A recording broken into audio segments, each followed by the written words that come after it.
जब तक सियासत में रहूंगा तब तक ना मंदिर की बात की जाएगी, ना मस्जिद की जाएगी, ना हिंदू की बात होगी, ना मुसलमान की बात होगी।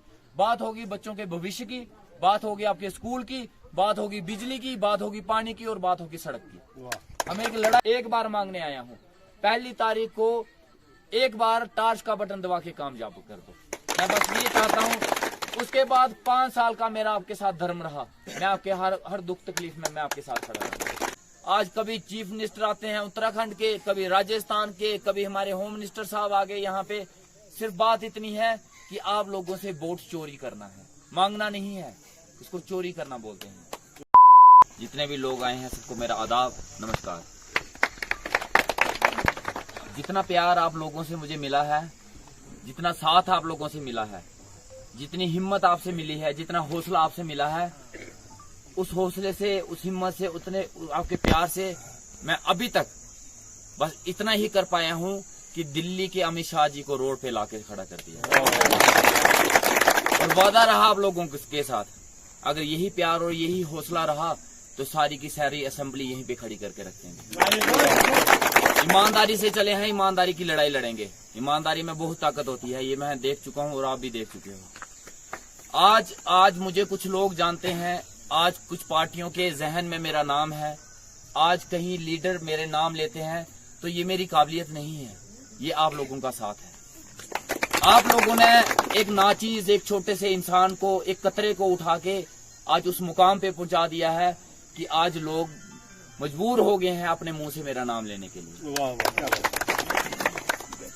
मैंने कभी ये नहीं सोचा था कि मुझे आप लोगों से इतना प्यार मिलेगा। हिम्मत थी, जज्बा था, सोच ये लेके चले थे कि ईमानदारी से एक लड़ाई लड़नी है। ये पता नहीं था कि ये लोग कितने आएंगे, और आज देखा कि सैलाब आ चुका है लोगों का साथ में। आप लोगों की जो उम्मीदें हैं मेरे साथ, बहुत बड़ी उम्मीदें लगाई हैं आपने मेरे साथ, एक बड़ी जिम्मेदारी देने जा रहे हो आप मेरे साथ, और ऊपर वाले के आगे हाजिर नाजर होकर मैं आपको एक ईमान दे के जाता हूं कि आपकी जितनी जिम्मेदारी है आप मेरे पे थोपोगे, ईमानदारी से उसका वजन उठाऊंगा। धोखा देने मेरी फितरत में नहीं है, झूठ बोलना मेरा फितरत में नहीं है। आज ईमानदारी से लड़ाई शुरू की है तो ईमानदारी की ही लड़ाई लड़ेंगे, बेईमानी की लड़ाई नहीं लड़ी जाएगी।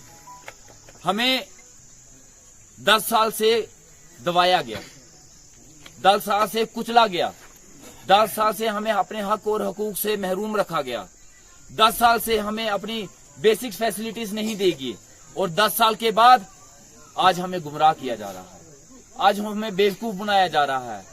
आज हमें गुमराह करने के लिए, बेवकूफ बनाने के लिए दिल्ली से लोग बुलाए जा रहे हैं। आज बड़े बड़े जहाज उतारे जा रहे हैं, आज बड़े बड़े लीडरों से बुलवाया जा रहा है। आज कभी चीफ मिनिस्टर आते हैं उत्तराखंड के, कभी राजस्थान के, कभी हमारे होम मिनिस्टर साहब आ गए यहाँ पे।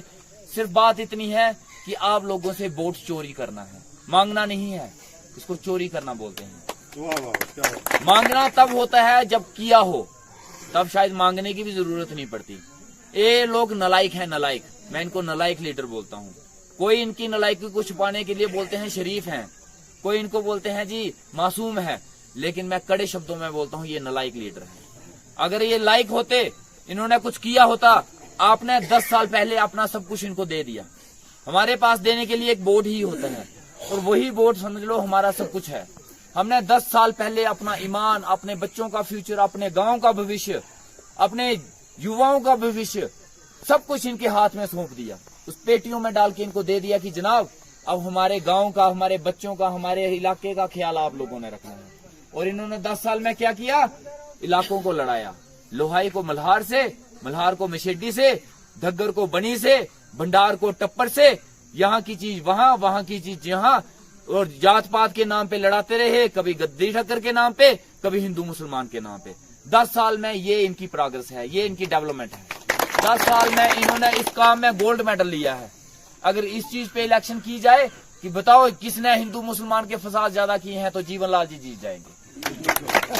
अगर इस चीज पे इलेक्शन करवाई जाए कि बताओ कि जात पात किसने की है, तो जीवनलाल उसमें टप आएंगे, फर्स्ट आएंगे। और उस चीज में और इस कंपटीशन में मेरी जमानत जब्त हो जाएगी, शायद मुझे वोट ही ना मिले, क्योंकि हमने ये काम नहीं किया। इस 10 साल में जो हमने काम किया एज ए डॉक्टर, कोई भी बोल दे यार, अगर कोई किसी जात का, किसी बिरादरी का, किसी धर्म का आदमी आया हो दवाई लेने या चेक करवाने हो, तो वहां हमने जात पात की, हमने कभी ऐसा नहीं। हमने ईमानदारी से लड़ाई लड़ी है। सबसे बड़ा मुद्दा जब हम इलेक्शन में उतरे थे, हमारा पहाड़ी एसटी स्टेटस था। हम एसटी स्टेटस की बात करने निकले थे। हमने एसटी स्टेटस की बात दमदार तरीके से रखी और लोगों को डेमोक्रेटिक राइट है, आजादी है अपनी बात रखने की। जब सरकारें और लीडरें हमारी बात नहीं सुनते तो लोग सड़कों पे उतरते हैं, धरने देते हैं, प्रोटेस्ट करते हैं। शायद वो एलजी तक नहीं पहुंच सकते, शायद वो होम मिनिस्टर तक नहीं पहुंच सकते, शायद वो प्रधानमंत्री तक नहीं पहुंच सकते, इसलिए वो रोड पे उतरते हैं। हमारे वहां भी जलसे हुए, हमने जगह जगह पे जलसे करने शुरू किए। हमारा कलोड़ एक गांव है, वहां पे भी जलसा हुआ। लंबरदार जी वहां पे भी आए और इन्होंने उन लंबरदार जी का, सियाने बुजुर्ग और अच्छे इंसान जिन्होंने अपने गांव के लिए पूरी जिंदगी दान कर दी है, उनका मजाक बना दिया कि वो वहां का लंबरदार इनको पहाड़ी एसटी स्टेटस देगा। मैंने सोचा हमारा लंबरदार तो नहीं देगा, शायद आपका लंबरदार दे दे। हम तो इनके लंबरदार के चक्कर में बैठे हुए थे। कल इनके लंबरदार भी आए थे। हमने सोचा इनके लंबरदार दिल्ली से आए हैं तो शायद आज अनाउंस करके जाएंगे कि पहाड़ी एसटी स्टेटस आएगा। हमारे वाले तो दे नहीं सकता था, अगर होता उनकी जेब में तो वो पक्का दे सकता था, लेकिन इनके लंबरदार के जेब में था पहाड़ी एसटी स्टेटस, लेकिन उनके मुंह से भी पहाड़ी एसटी स्टेटस की बात नहीं निकली। हमें बहुत उम्मीदें थी। कल हम सियासत एक जगह है लेकिन मुद्दे हल होने चाहिए, चाहे वो कोई भी पार्टी करे। जब कोई भी पार्टी या कोई भी लीडर उस मुद्दों को हल करेगी, हम उसका वेलकम करेंगे, दिल से वेलकम करेंगे। कल अमित शाह जी आए, होम मिनिस्टर साहब आए, मुझे पूरी उम्मीद थी, पूरी उम्मीद लगा के मैं बैठा हुआ था कि आज अमित शाह जी इस जल्द से में बोल के जाएंगे कि जो पहाड़ी स्टेटस की मांग इन लोगों ने उठाई है, इस पहाड़ी स्टेटस की मांग को मैं पूरा करूंगा। लेकिन अफसोस की बात, हमारे अमित शाह जी के मुंह से एक शब्द नहीं निकला पहाड़ी स्टेटस। हमारा सबसे बड़ा मुद्दा था पहाड़ी डिस्ट्रिक्ट का। हमने सोचा हमारे अमित शाह जी यहाँ पे बोल के जाएंगे कि जीतने के बाद, क्या पता देते नहीं देते, बात तो होती है, कम से कम बोलते तो बोलते, जुमला ही सही जुमला ही बोलते। हमने सोचा कि अमित शाह जी यहाँ बोल के जाएंगे कि हमने यहाँ पे आपको एक पहाड़ी जिला दे दिया, पहाड़ी डिस्ट्रिक्ट दे दिया, लेकिन अफसोस की बात उनके मुंह से वो भी नहीं निकली। उन्होंने सिर्फ एक बात बोली कि जीवन लाल जी जीतेंगे तो दिल्ली में पटाखे चलाएंगे। क्यों, बनी में पटाखे नहीं रहे क्या? बनी में पटाखे नहीं चला सकते? हम लोग जीतेंगे तो लोहाई मलार में पटाखे चलाएंगे, हम लोग जीतेंगे तो भंडार में पटाखे चलाएंगे, गुड्डू फलाल में चलाएंगे, दिल्ली में नहीं चलाएंगे, हम यहीं पे चलाएंगे। हमारे जश्न यहाँ पे होंगे, हमारी डेवलपमेंट होगी, हम जिएंगे भी यहाँ और मरेंगे भी यहाँ। हमें दिल्ली से कोई लेना देना नहीं। दिल्ली की सरकार अपनी सरकार है, वो दिल्ली में बैठ के काम करे। राजस्थान वाले अपने राजस्थान को देखें, यूपी वाले अपने यूपी को देखें। हम बनी के लोग हैं, हमारे हिंदुस्तान ही बनी है। मेरे लिए हिंदुस्तान, मेरा भारत, मेरा बनी है। भंडार से लेके गोड्डू फलाल तक के लोग जो हैं, मेरे लिए यही हिंदुस्तानी है। अगर मैं इन लोगों के लिए और इन इलाकों के लिए ही कुछ कर गया तो मैं समझूंगा मैंने अपने देश के लिए बहुत कुछ कर दिया। पहाड़ी एसटी स्टेटस की डिमांड जब की गई तो इन्होंने जात पात की गई, जात पात के लोग पे नाम पे इन्होंने लड़ा दिया गया। आज हॉस्पिटलों की कंडीशन देख लो, हॉस्पिटलों में डॉक्टर नहीं है, स्टाफ नहीं है, कई दिन हॉस्पिटल बंद रहते हैं। आज स्कूलों की हालत देखो, 0% रिजल्ट आ रहे हैं। हाई सेकेंडरियों में स्टाफ नहीं है। आज तक आपके डुगैनी और लोहाई मलार ब्लॉक में एक कॉलेज तक नहीं खोल सके ये लोग।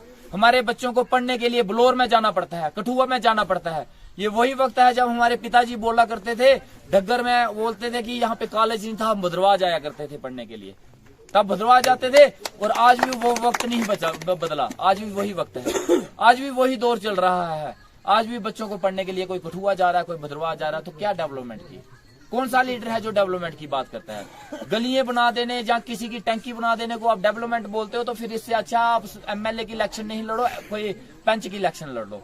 ये पंच और सरपंच के काम है, एमएलए के काम नहीं है। हमारे बीच में सिर्फ डिस्प्यूट लड़ाया गया एक दूसरे के साथ। आज के बाद सियासत में होगी, और जब तक सियासत में रहूंगा तब तक ना मंदिर की बात की जाएगी, ना मस्जिद की जाएगी, ना हिंदू की बात होगी, ना मुसलमान की बात होगी। बात होगी बच्चों के भविष्य की, बात होगी आपके स्कूल की, बात होगी बिजली की, बात होगी पानी की, और बात होगी सड़क की। हम एक लड़ाई लड़ने निकले हैं घर से, और ये लड़ाई लड़ेंगे सड़क से लेके संसद तक। आज मैं एक आजाद उम्मीदवार के तौर पे आपने मुझे यहाँ पे खड़ा करके रखा है। कल को हम जीतेंगे और सरकार में जाके बैठेंगे, और उससे पहले भी आप लोगों का मशवरा लिया जाएगा कि किस पार्टी के साथ मिलेंगे। और मुझे पता है आप लोगों का फैसला यही रहेगा कि जिसकी सरकार है उसमें बैठो। आप लोग भी ये नहीं चाहोगे कि मैं अपोजिशन में बैठूं। सरकार में बैठेंगे और दावा मिनिस्ट्री का भी देंगे, मिनिस्ट्री भी मांगेंगे, मिलेगी तो अच्छी बात है, नहीं तो सरकार में बैठ के आपके काम किए जाएंगे। और कल को जो लीडर बोलते हैं जीतने के बाद, वोट आप देते हो, बरकरियां आप करते हो, पोस्टर आप चिपकाते हो, झंडे आप उठाते हो, नारे आप लगाते हो, लेकिन जब को आपको हक दिलाने की बात आती है तो वो कहते हैं कि हम पार्टी के सिपाही हैं। वो अपनी ईमानदारी और अपनी वफादारी पार्टी के लिए दिखाते हैं, आप लोगों के लिए नहीं दिखाते। और ये मैं आपसे वादा करता हूँ, ये मेरा आपसे धर्म रहा, कल को मैं जिस भी पार्टी में जाऊंगा, अगर वो पार्टी आपके हक के लिए, आपके इंसाफ के लिए और आपके डेवलपमेंट के ऊपर बात नहीं करेगी, तो उस पार्टी में को छोड़ने में और उसको मुर्दाबाद के नारे लगाने में 1 सेकंड नहीं लगाऊंगा। मेरे लिए ना कोई पार्टी जरूरी है, ना सरकार जरूरी है। मेरे लिए आप जैसे लोग जो दिन रात मेरे साथ चले हैं वो जरूरी है। ईमानदारी से बात करें और ईमानदारी से लड़ाई लड़ेंगे। और आप लोगों के से यहाँ पे लीडर जो अभी आते हैं वो मांगने ही आते हैं। हमारे एमपी साहब डॉक्टर जितेंद्र सिंह जी आज तक जितनी बार आए, मेरे ख्याल से 3-4 बार आए, और जितनी बार इलेक्शन लड़ी है उतनी बार आए हैं, सिर्फ मांगने आए हैं, देने कभी नहीं है। ऐसे मांगते मिले हैं हमें, ऐसे भिखारी मिले हैं जो पूरी जिंदगी मांगते ही रहते हैं, इनकी झोलियां नहीं भरी कभी। जब भी देखो बाबा एक बार दो, इस बार भी दो, इस बार भी दो, इनको बोलना यार कभी हमें भी दे दिया करो।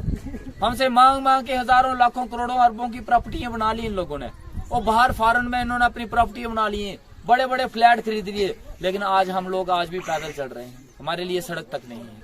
क्या दिया इन लोगों ने? कभी मोदी साहब के नाम पे, कभी जोगी जी के नाम पे हमने इनको वोट दिया, कभी हाथ के नाम पे, कभी फूल के नाम पे, कभी हल के नाम पे, लेकिन हमें कुछ नहीं मिला। हम वहीं के वहीं रह गए।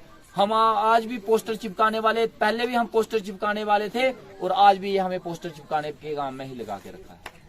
आज के बाद मैं आप लोगों से एक वादा चाहता हूं कि आप मेरे साथ भी चलोगे तो मेरा वर्कर बन के कभी नहीं चलना। मेरे साथ जिसको लीडर बनने का शौक होगा मेरे साथ जरूर चल पड़ना।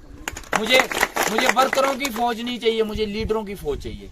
मुझे वो लोग चाहिए जो दमदार तरीके से बात रखें। अगर मैं गलत हूं तो मेरे उसी वक्त मुझे गले से भी पकड़े कि तुम गलत रास्ते जा रहे हो।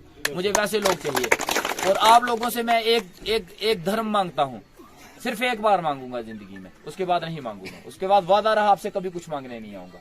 एक बार मांगने आया हूं, 1 तारीख को एक बार टार्च का बटन दबा के कामयाब कर दो। मैं बस ये चाहता हूं।